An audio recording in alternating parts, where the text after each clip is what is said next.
Hola amigos, hola amigas de la Fundación Franz Weber. Estamos aquí en una nueva emisión live. Yo estoy entrando con antelación, como los adelantados de la Edad Media, simplemente para poder invitarles, convocarles a que se acerquen, a que se queden por aquí, porque dentro de 2 minutos va a comenzar la ponencia del doctor Adrià Voltas sobre neurociencia. Interesantísima. La ponencia se llama Sintiencia Animal.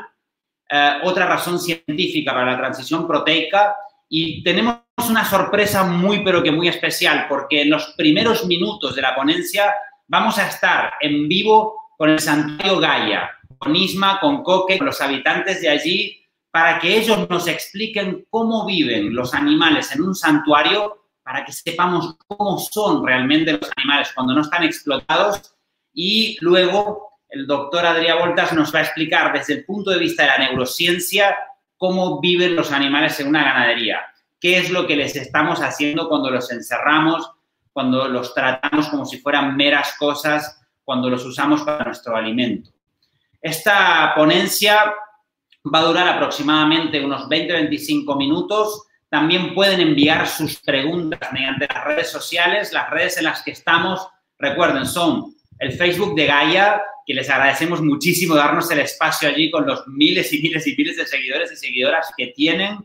El Facebook de Libera, que también le damos las gracias eternas por permitirnos usar unas redes tan potentes. Facebook de la Fundación Franz Weber y también del Santuario Equidad, que hoy les saludamos desde allá, Argentina, esperando que estén muy bien.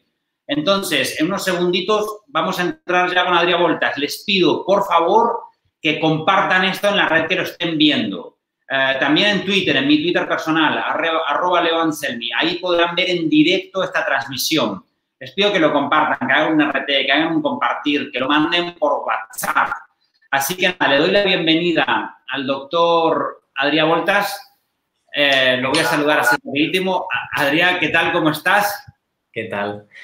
Me alegro de saludarte, Adrià, desde Barcelona. Y como les decíamos, en este caso no es una entrevista porque Adrià es un miembro de nuestra fundación también, así que no tiene sentido que nos entrevistemos entre nosotros, pero sí que les va a dar una ponencia para explicarles desde este conocimiento científico otra razón más para la transición proteica. Yo de momento los dejo y les vuelvo a ver al final de la transmisión.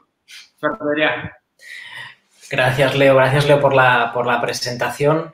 Y bueno, como has adelantado, ¿no? El tema que vamos a tratar hoy o el argumento que vamos a poner sobre la mesa es precisamente cómo tras la explotación de los otros animales, ¿no? Lo que tenemos es la vulneración de sus intereses y de su bienestar, ¿no?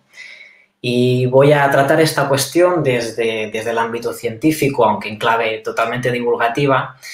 Y un concepto importante en este sentido es el de sintiencia animal, ¿no?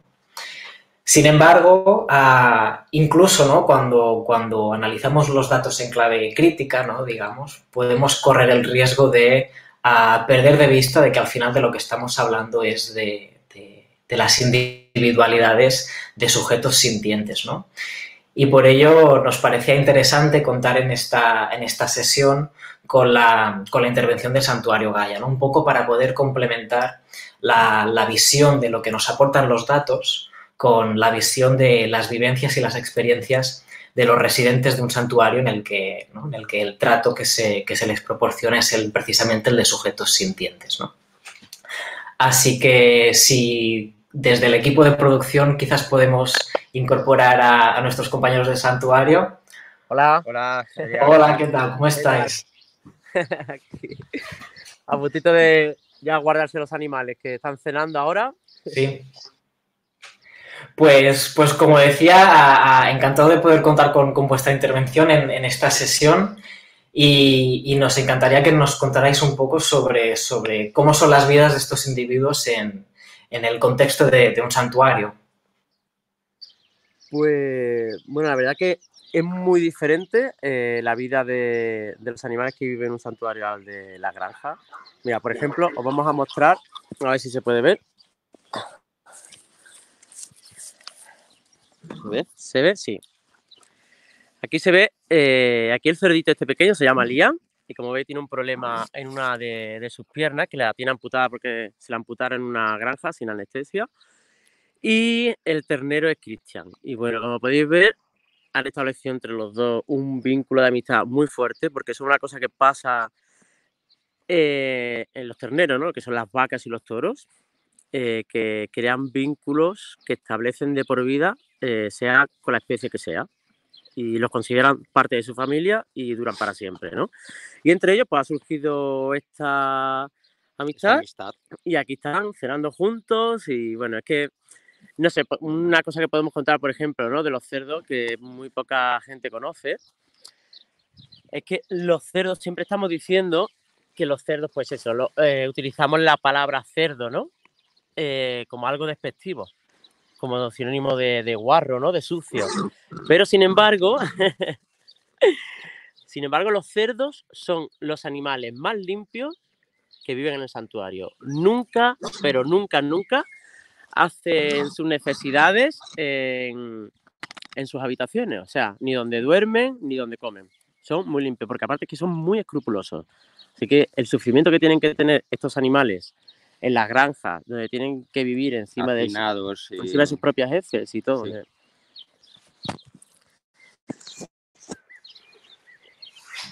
Dejadme también que aproveche esta conexión para adelantar un proyecto, ¿no? Que tenemos entre manos, una colaboración que estamos gestando entre el santuario y la Fundación Franz Weber, ¿no? En la que, bueno, que hemos tenido que pausar con motivo de la COVID-19, pero que, bueno, lo estamos ahí cocinando, que es precisamente un proyecto de comunicación científica en la que los residentes del santuario van a ser los protagonistas, ¿no?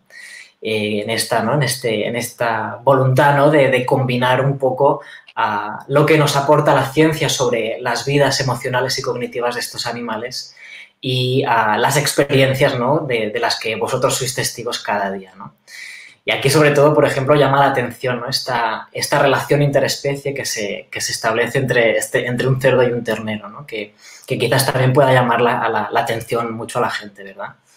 Claro, es que realmente no estamos acostumbrados a ver ni tanto a un cerdo, ni a una vaca, ni a una cabra, o sea, sin estar explotados. Entonces, el comportamiento natural de su especie en un santuario es el que tienen. Es lo que decía Ismael antes, en las condiciones que viven en las granjas, pues no tiene nada que ver bueno, no pueden desarrollar sus instintos ni sus comportamientos naturales. Su personalidad. Su personalidad.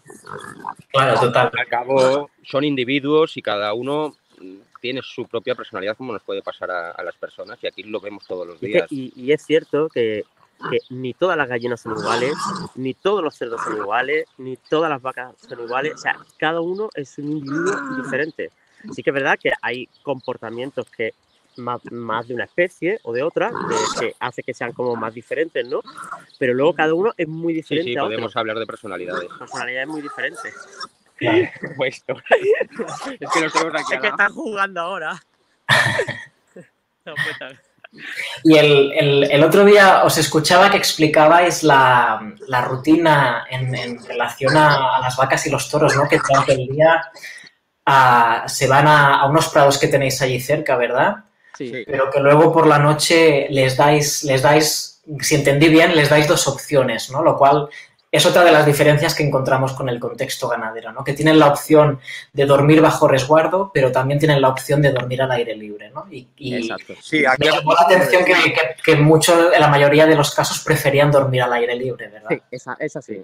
Es así. Mal a las vacas, bueno, que están a punto, en un ratito están a punto de volver, porque en cuanto cae el sol, las vacas y los toros ya vuelven solos a su sitio y vuelven y pasan, mira, le enseñamos un poquito, y vuelven, vienen de aquella zona que es donde están los prados, para aquella montaña, y vienen por aquí ellos y vuelven y pasan la noche aquí.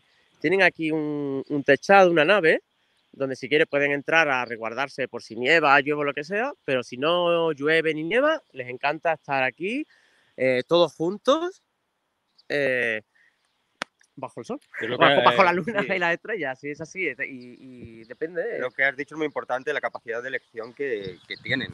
Claro. Que realmente se les ha privado completamente de ellos y pensamos que son animales que no pueden o no pueden elegir. Mira, una cosa que ha pasado así, con la última cerda, hace unos días hemos rescatado una cerda, Eulalia, que ha estado 7 años encerrada en un zulo a oscuras. Nunca ha visto visto la luz del sol, nunca había visto el cielo, ni respirar aire fresco. La primera noche no quiso entrar a su habitación y pasó toda la noche fuera, tumbada, y veía cómo miraba el cielo, no sé, miraba la luna, esto, todo, o sea, estaba como, bueno, con lo que nos pasaría a nosotros, si estuviéramos 7 años encerrados, yo la primera noche no me la meto otra vez encerrada en una habitación, desde luego. Claro. Es que son iguales que nosotros, son iguales que nosotros.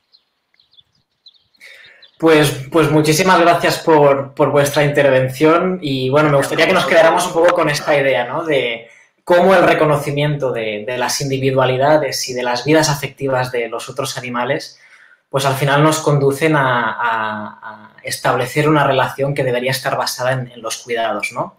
Y en ese sentido yo creo que los santuarios sois un claro ejemplo. Así que muchas gracias. Muchas gracias a vosotros. Hasta luego, gracias. Chao. Bien, pues como adelantábamos al principio, el argumento que ponemos hoy sobre la mesa es el de repensar nuestra relación con los otros animales desde el punto de vista de este concepto que es el de sintiencia animal, ¿no? ¿Y qué es la sintiencia animal? La sintiencia consiste en la capacidad de un cuerpo o de un individuo de tener experiencias afectivas, ¿no? De tener experiencias afectivas positivas o negativas.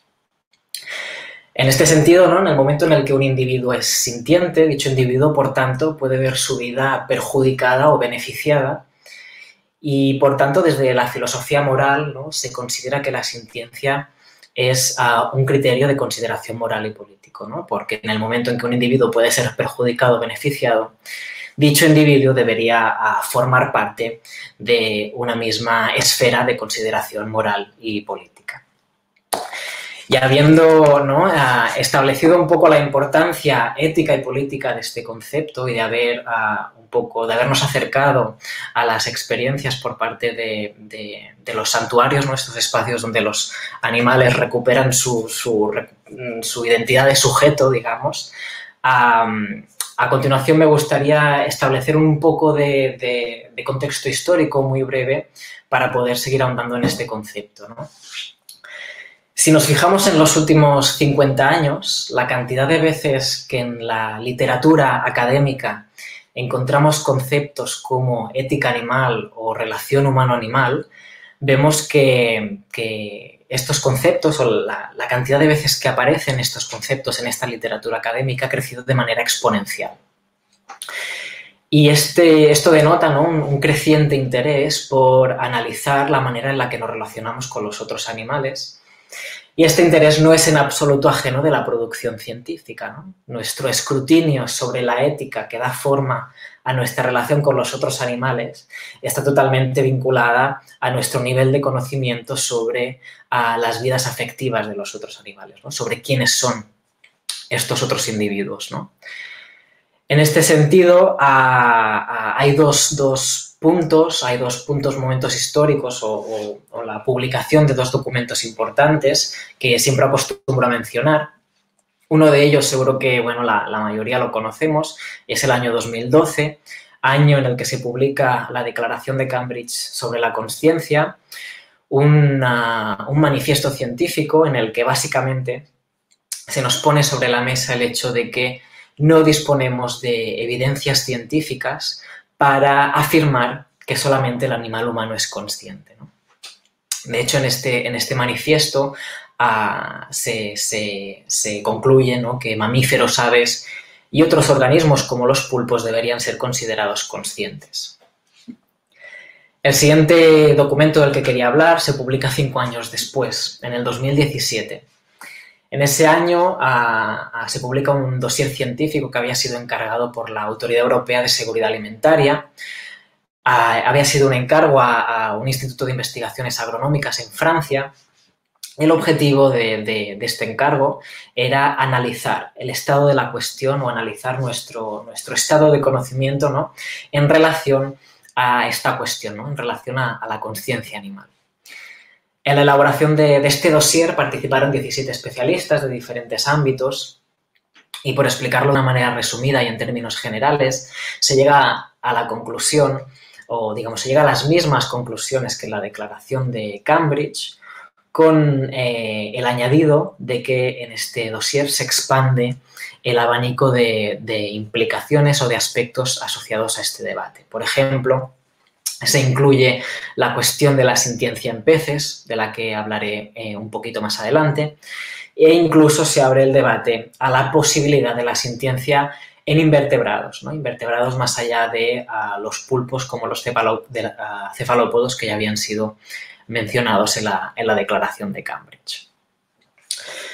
Pues bien, con esto en mente y recordando, ¿no?, que nos encontramos en el contexto de la campaña por comer animales, a continuación lo que voy a hacer es mencionar algunas situaciones en el contexto ganadero y algunos estudios científicos realizados en el contexto ganadero para que nos hagamos una idea de tres cosas principalmente, ¿no? O sea, hay tres ejes que me gustaría que tuviéramos presentes a medida que vaya explicando estos diferentes estudios. El primer eje es que estos estudios, estas aproximaciones científicas, quiero que nos sirvan un poco de ejemplo de cómo la comunidad científica tiene ciertos mecanismos para poder aproximarnos, para poder comprender las vidas afectivas de los otros animales. El segundo eje es que estos mismos estudios nos permiten visibilizar, concluir cómo se ven vulnerados de manera sistemática los intereses de los otros animales en el contexto ganadero. Y el último eje que quiero que tengamos presente es que además estos mismos estudios nos permiten visibilizar, ¿no?, cómo el discurso de bienestar animal enarbolado por la industria es como mínimo insuficiente. ¿Y por qué insuficiente? Si acordamos que tenemos por objetivo, ¿no?, velar por los intereses y el bienestar de los otros animales, una actividad humana que interfiere de manera sistemática y de forma negativa sobre las vidas de estos individuos, pues se encuentra lejos de poder cumplir dicho objetivo, ¿no? Pues bien, teniendo estos tres aspectos presentes, voy a empezar a hablar de los cerdos y veréis que voy a poner casos muy concretos y muy específicos de cada uno de los animales de los que vaya a hablar. Pero bueno, básicamente es para que nos dé tiempo a poder hablar un poquito de cada uno de ellos. Como decía, en primer lugar voy a poner un caso en el contexto de la industria porcina, donde uno de los comportamientos aberrantes que se da en estos individuos, en esta industria, recibe el nombre de caudofagia. La caudofagia consiste en cerdos que se muerden la cola entre ellos, ¿vale? Y esto se considera, ¿no?, que la caudofagia, este comportamiento aberrante, tiene un origen multifactorial, ¿no? Es decir, hay múltiples factores que ejercen como factores de riesgo para que este comportamiento aberrante emerja en el contexto de la ganadería. Algunos de ellos son, por ejemplo, que las dinámicas sociales que se dan en estos contextos no tienen nada que ver con las dinámicas sociales para los que estos individuos están adaptados. En segundo lugar, también se da una interferencia, una interrupción sobre el comportamiento exploratorio de estos individuos. Y otros aspectos tienen que ver, pues, con cuestiones ambientales, ¿no?, con cuestiones del entorno, como por ejemplo la regulación térmica dentro de estas instalaciones, ¿no? Pues bien, digamos, problema de bienestar que se da en la industria ganadera, ¿no?, este comportamiento aberrante, tiene como una de las mecanismos de reparación, ¿no?, por parte de la industria, una práctica que se denomina el raboteo, que consiste en cortar las colas a estos individuos, ¿no?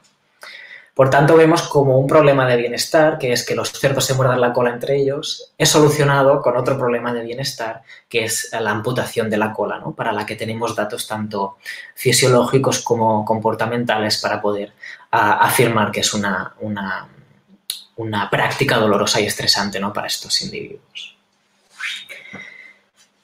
A continuación me gustaría hablar también de las aves y concretamente voy a poner un ejemplo en el contexto de los pollos que son criados para que su carne sea consumida.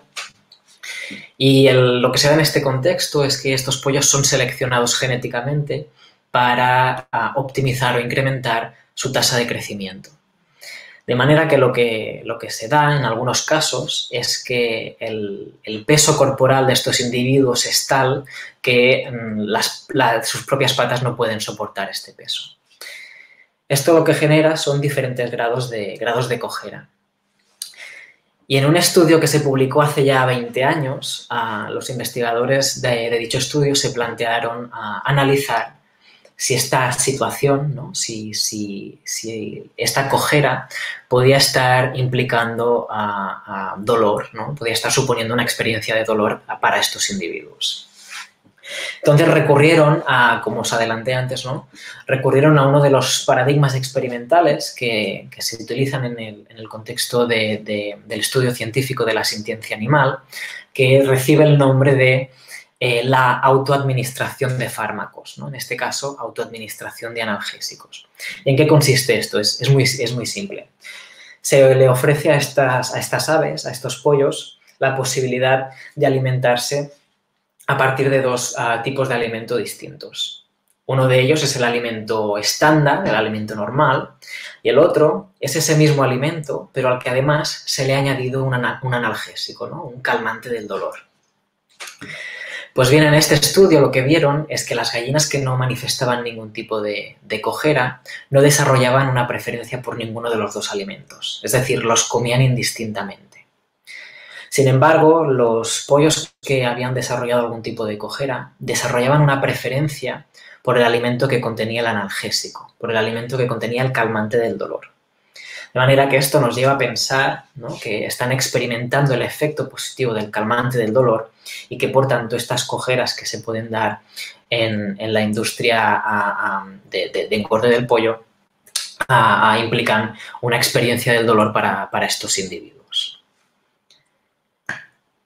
El siguiente ejemplo que quería explicar está relacionado con este, también es en aves, en este caso en las gallinas criadas por sus huevos, y sigue la misma lógica que este estudio que acabo de mencionar, pero es ligeramente distinta. En estas aves, una de las dolencias que se suele dar son lesiones en el hueso de la quilla, ¿no?, que es el hueso del pecho, y estas lesiones se pueden dar de dos formas, ¿no? Pueden ser malformaciones o pueden ser fracturas. Entonces, un estudio lo que quiso identificar era si estas fracturas del hueso de la quilla podían estar implicando a una experiencia dolorosa para estos individuos, ¿no? Entonces, en este caso, en lugar de recurrir a estos dos tipos ¿no?, esta lógica de ofrecer dos tipos de alimento, en este caso lo que intentaron determinar era si las aves desarrollaban preferencia por ocupar uno de dos espacios. Y de nuevo veréis que la lógica es muy simple. En un espacio, a las aves se les ofrecía en una habitación pequeñita, a las aves se les ofrecía un analgésico. Y en la otra habitación no se les ofrecía un analgésico, un calmante del dolor.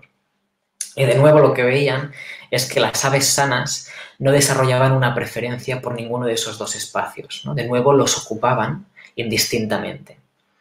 En cambio, las aves que habían tenido fracturas en el hueso de la quilla desarrollaban una preferencia por ocupar el espacio en el que recibían el analgésico, ¿no? Lo que nos lleva a pensar de nuevo que asociaban ese espacio al efecto positivo del calmante del dolor, ¿no?, que por tanto estas fracturas son dolorosas para las aves. A continuación quería también plantear algunas cuestiones en relación a las vacas y probablemente una de las prácticas más conocidas en esta industria es la separación de la madre y de la cría, ¿no? Una práctica para la que disponemos de datos fisiológicos y comportamentales, ¿no?, que apoyan que es una práctica con efectos negativos para los individuos implicados, ¿no? Sin embargo, no es en esta práctica en la que me quiero centrar, sino que es en lo que les sucede a los terneros inmediatamente después. Una vez los terneros son separados de sus madres, estos terneros entre el 60 y el 90% de las explotaciones, dependiendo del país, estos terneros son individualizados, ¿no? Son puestos en corrales pequeñitos de manera individualizada. Y esto de nuevo nos recuerda un poco a lo que veíamos con los cerdos, ¿no? En el caso de la disrupción de sus dinámicas sociales, ¿no? Individualizar a un ternero significa privar de vida social a un mamífero social, ¿no? Y me gustaría en este sentido hablar de 2 estudios de manera muy breve. Uno de ellos analizó la motivación de los terneros por acceder a contacto social. Y esto lo hicieron precisamente cuantificando el nivel de motivación por la posibilidad de acceder a 2 escenarios distintos. En uno de los escenarios, los terneros tenían la posibilidad de establecer interacción social con otro ternero, pero a través de unos barrotes, ¿no? Por tanto, había contacto visual e incluso contacto físico a través del roce de las cabezas, ¿no? En el segundo escenario, los terneros tenían la posibilidad de acceder a un contacto social pleno sin ninguna barrera de por medio, ¿no? Entonces, lo que hicieron, como decía en este estudio, era cuantificar, ¿no? El nivel de motivación de los terneros por acceder a alguno de estos 2 espacios. Y lo que vieron es que la motivación por acceder a el contacto físico pleno era mucho mayor que la motivación por acceder a un contacto físico interrumpido por una barrera, ¿no? El otro estudio que quería mencionar está relacionado con el comportamiento de juego. Sabemos que a partir de las 2 semanas de vida los terneros empiezan a desarrollar diferentes comportamientos de juego y en un estudio se quiso analizar si en los terneros se podía dar la acumulación de las ganas de jugar. Este estudio lo que hizo fue evaluar los niveles de comportamiento de juego en 2 situaciones distintas, ¿no? En un primer escenario, los terneros eran privados de la posibilidad de jugar durante 4 días y luego se les dejaba acceder a un espacio donde podían jugar. Entonces, lo que vieron es que tras estos 4 días de privación del juego, ¿no? Cuando podían acceder a un espacio en el que poder jugar, los niveles de actividad de juego eran mucho mayores que si no habían sido privados de la posibilidad de jugar durante los días anteriores, ¿no? Por tanto, en este estudio se puso sobre la mesa el hecho de que la privación del juego puede generar una acumulación de las ganas de jugar en estos individuos, ¿no? Y para acabar con un poco hablando de estos diferentes estudios y aproximaciones experimentales, quería aprovechar esta ocasión para mencionar un grupo de animales que quizás todavía mucha gente desconoce la dimensión afectiva alrededor de estos individuos, que es precisamente los peces, ¿no? Todavía probablemente hay mucha gente que considere que los peces son individuos relativamente simples, con comportamientos más o menos estereotipados o automatizados, ¿no? Y nada más lejos de la realidad, ¿no? De hecho, los datos apuntan totalmente en la dirección opuesta. Y por poner un ejemplo, ¿no? de un estudio realizado en peces en el contexto del estudio del dolor, ¿no? En el contexto específico, ¿no? Dentro de la sintiencia, del estudio de la posibilidad de que los peces experimenten dolor. Es uno de los primeros análisis científicos que se realizó en este sentido, ¿no? Sí que tiene cierto interés histórico lo que voy a contar, aunque insisto en que esto ha sido apoyado posteriormente por muchos otros estudios y aproximaciones científicas diferentes, ¿no? Pues bien, en este estudio que os quería comentar, lo que se intentó fue buscar un paralelismo entre cómo el dolor afecta al comportamiento en mamíferos y aves y ver si podíamos detectarlo en peces. Me explico. En mamíferos y aves, cuando estamos experimentando dolor, se da esta situación en que bajan nuestros niveles de actividad, baja nuestro nivel de apetito, ¿no? Y, digamos, nuestro comportamiento por la búsqueda de alimento también, ¿no? se ve reducido. Y esto es, bueno, básicamente porque digamos que la experiencia del dolor está como capturando nuestra atención. Perdón. Entonces lo que hicieron fue analizar si podíamos identificar esta interferencia que tiene el dolor sobre nuestra atención en el caso de los peces. Y para llevar a cabo este análisis, lo que hicieron fue, bueno, diversas condiciones experimentales, pero para explicarlo de una manera más resumida, en 2 grupos de truchas, ¿no? Donde en una de ellas, en uno de estos grupos, a las truchas se les inyectaba en el labio ácido acético, vinagre, ¿no? Una sustancia que en principio se espera que tenga un efecto nocivo, ¿no? Que tenga el potencial de generar dolor. Y al otro grupo de individuos también se les inyectaba una sustancia, pero esta vez era una sustancia inocua, ¿no? Para la cual no se esperaba que generase ningún tipo de molestia. Lo que vieron es que, lo que analizaron estos 2 grupos es cuánto tardaban en volver a recuperar el comportamiento de búsqueda de alimento. Y lo que vieron es que aquellas truchas a las que se les había inyectado el ácido acético tardaban mucho más en recuperar el comportamiento de búsqueda de alimento que las truchas a las que se les había inyectado una sustancia inocua. Por tanto, veíamos este paralelismo con el efecto que tiene el dolor en mamíferos y aves, ¿no? Y que también había sido caracterizado, ¿no? Con este estudio en peces, ¿no?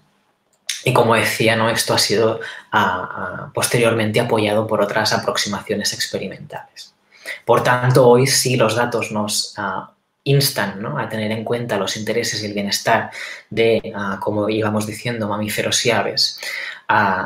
Los datos hoy también conducen en la misma dirección en relación a los peces, ¿no? Y, por tanto, esto, ¿no? También tenemos que ponerlo en el marco, en el contexto de la pesca y de las piscifactorías, ¿no? En este sentido, pues vemos cómo, en función del sistema de pesca, ¿no?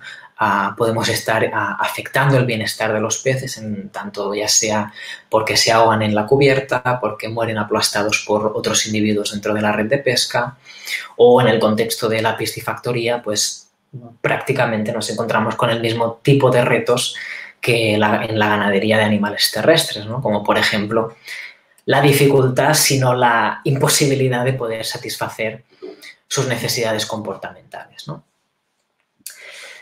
Bien, pues estos eran un poco los estudios y las distintas perspectivas que quería poner sobre la mesa, y por volver un poco, ¿no? al contexto general, al marco en el que nos encontramos. En definitiva, lo que quería poner sobre la mesa es esta cuestión de cómo los datos, las evidencias científicas, hoy nos indican que los afectos y la vulnerabilidad no son exclusivas de la especie humana, ¿no? Por tanto, nuestros marcos de convivencia deben ser reconfigurados en base a estas evidencias científicas, y en este sentido, ¿no? La necesidad de una transición proteica también viene dada por cómo la explotación animal vulnera el bienestar y los intereses de los animales que son usados en estas industrias, ¿no? Hola, Leo. ¿Qué tal, Adrián? ¿Cómo vas? Pues mira, ahora estábamos acabando. Ya me di cuenta, sí, por eso entré aquí como un asalto. Perfecto. No sé si tenemos tiempo para algunas preguntas o... Sí, yo creo que un par sí. Ahí te pasamos algunas. No sé si las tienes a disposición, si no te las leo yo. Vale, perfecto, perfecto. Sí. Me voy de nuevo entonces. Pensé que estabas acabando, me voy de nuevo y vuelvo a aparecer en unos segundos. Vale. Perfecto, pues aprovechamos unos minutos más para intentar resolver algunas de las preguntas que me mandan desde el equipo de comunicación. Una de ellas viene desde Instagram por Nacho Indab y nos pregunta si el dolor humano es mayor o menor por nuestra capacidad de poder racionalizarlo. Y esta es una pregunta muy interesante porque digamos que la respuesta de hecho nos pone en el ámbito de la duda, ¿no? En el sentido de que a veces, precisamente por el hecho de que podemos racionalizar el dolor, ¿no? Quizás podamos relativizarlo, ¿no?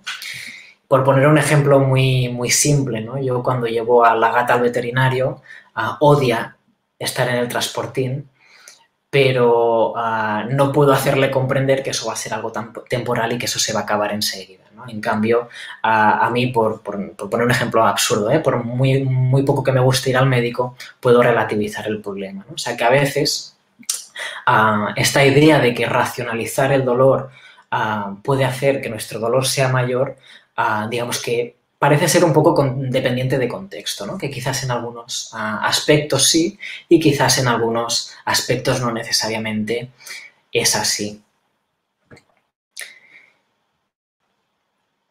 Y quizás resuelvo o intentamos abordar otra de las preguntas, por ejemplo esta, también de Instagram, de Marco Rossetti, y nos hace de hecho 2 o 3 preguntas, pero bueno, están más o menos relacionadas, ¿no? Y bueno, por supuesto, vale, sí, una cuestión que no podía no surgir, y es la pregunta de en qué momento o cuál es el consenso científico, ¿no?, en relación a la posibilidad de la sintiencia en plantas, ¿no? Es una pregunta, de hecho, muy frecuente. Y bueno, de hecho aquí podríamos abordarlo desde diferentes perspectivas, ¿no? Quizás lo primero que deberíamos comentar es que existe cierto consenso en relación al hecho de que se necesita un sistema nervioso centralizado, con cierto grado de centralización, en el que se pueda dar un procesamiento de estímulos, ¿no? Y esto en las plantas no lo encontraríamos. Y una segunda eje de análisis, ¿no?, en relación a esta cuestión es una teoría de la consciencia que está basada en la capacidad de aprendizaje, ¿no?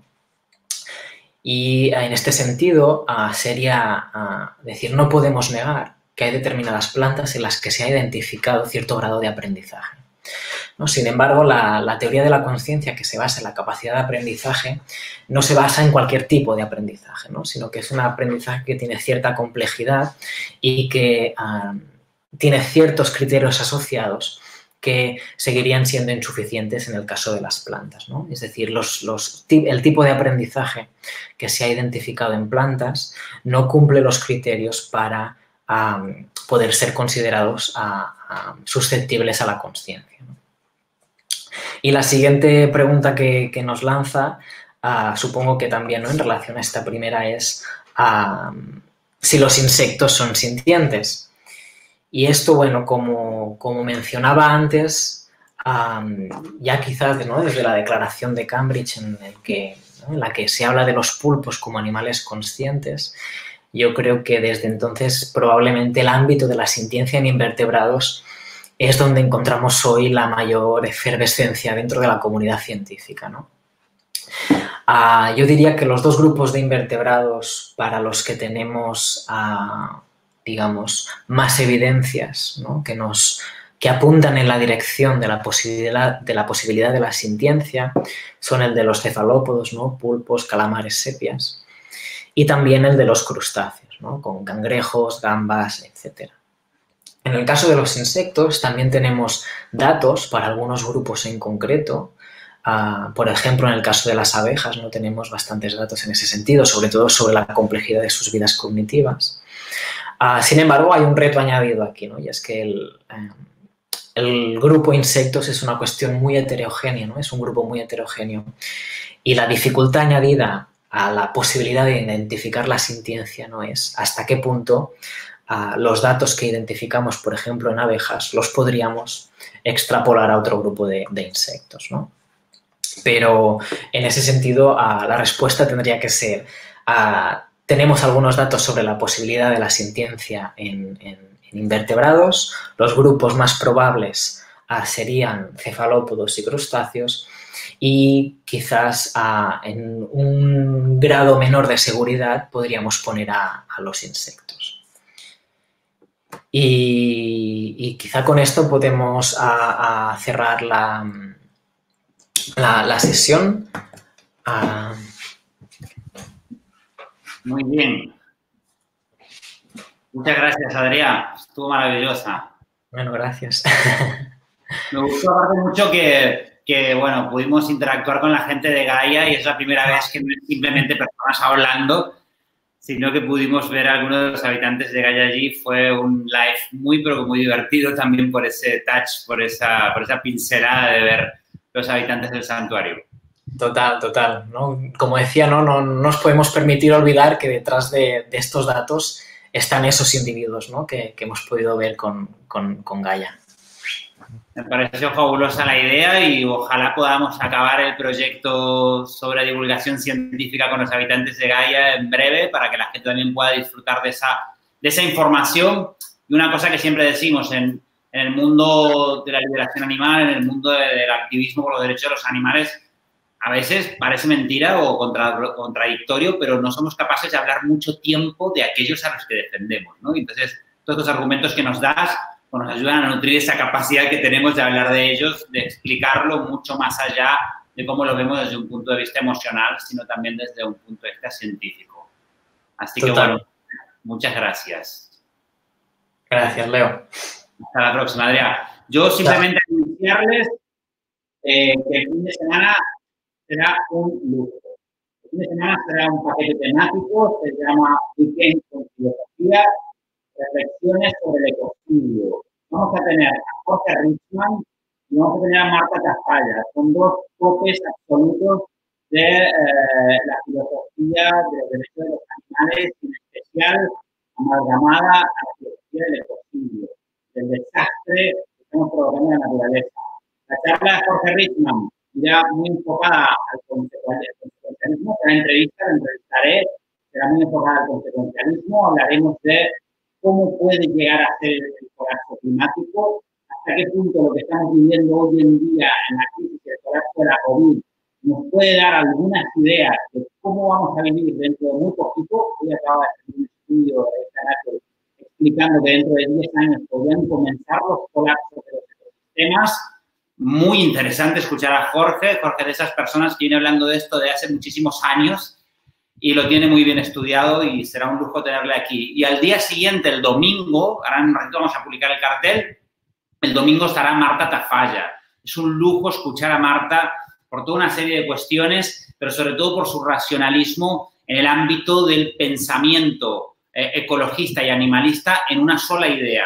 Ella habla del boomerang del maltrato animal. Me encanta ese concepto, el concepto del boomerang. Los humanos estamos empezando a recibir el golpe de ese boomerang de tantas décadas, bueno, más que décadas, milenios de maltrato animal, y ahora es cuando tenemos que enfrentarnos a si podemos seguir con esto o no. Así que el fin de semana con filosofía, qué mejor que la filosofía para también entendernos en qué punto estamos y hacia dónde vamos. Así que les invito a que nos acompañen también y a que este vídeo, este live maravilloso, este directo de Adrià Voltas con la gente de Santuario Gaia, un gran abrazo, amigos, se divulgue. Va a depender mucho de ustedes y de vuestras redes sociales. Un gran abrazo desde Santa Marta, Colombia. Espero verles en breve.